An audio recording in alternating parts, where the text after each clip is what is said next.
Talk to your children to save them from becoming a missing victim. Keep it safe by thinking safe.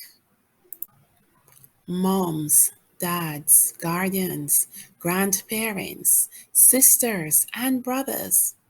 We love our children, and so we have to tell them, give them sufficient information to keep them safe. Remember, not knowing keeps you in the dark, and knowing makes you think and act. So, let's talk about not becoming a victim of deceitful kidnapping, where someone we know betray us and take our children away from us. A real life situation happened where a 13-year-old girl was coming from dance classes and a vehicle stopped for her. She looked and then she entered the car, and that was the last of her. 5 days later, she was found dead in an open lot. She had been raped and left for dead. After investigations, it turned out that it was her father's co-worker who picked her up, and this callous man had a wife and 3 daughters, and yet he did that to someone's child, a gruesome crime. Wow, how did this happen? My opinion, opportunity. And we thinking that we know people. We don't. Why is it opportunity? She was walking home on a fairly lonely road when Mr. Opportunist came. Secondly, she knew him, and I think she felt safe. It's her dad's co-worker. She's not thinking about harm, not going home. She saw someone she knew.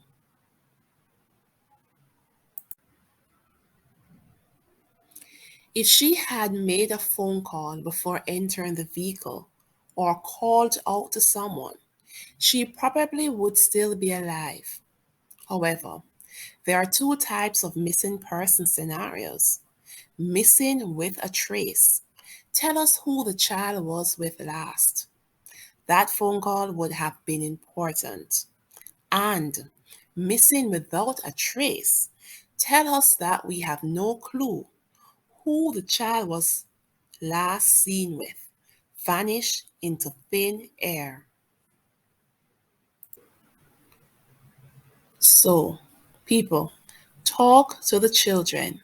Let them know how important it is to let someone know who they are with or who they have gone with. Let's also try to prevent forceful abduction. Talk with the children. Remind them to walk in groups. Avoid lonely roads, and please remind them to be observant and to know their surroundings. Encourage them that when they are walking on the road, they should stay away from the edge of the sidewalk and to just be street smart. I once saw a video of a mother and her 4 children walking, and they seemed a bit carefree, just strolling down the road. And a car stopped.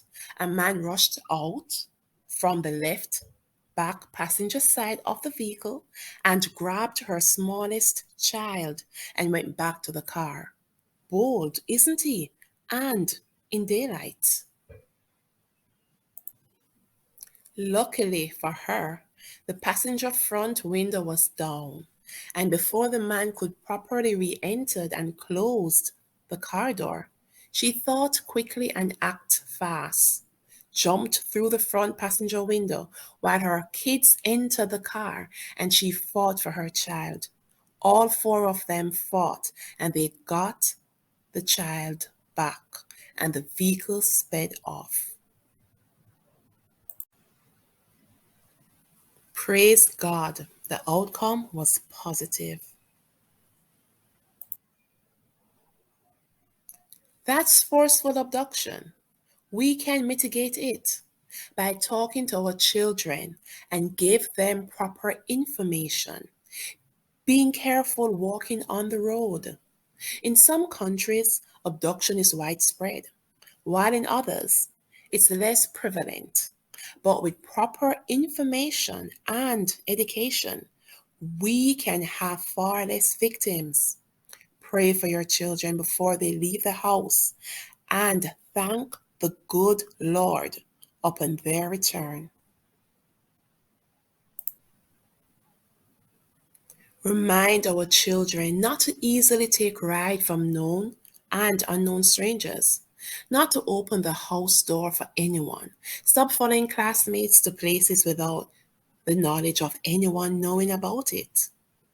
And to tell us, the parents, where they're going and with whom. Tell them not to be lovers of money, luxury, and delicacies, which can lead them astray. Tell them never to sneak out of the home.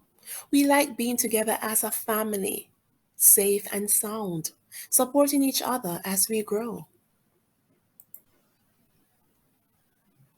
Inform your children, save their lives.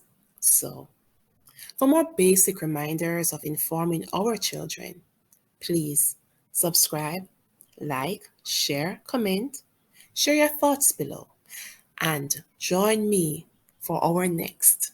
Keep it safe by thinking safe.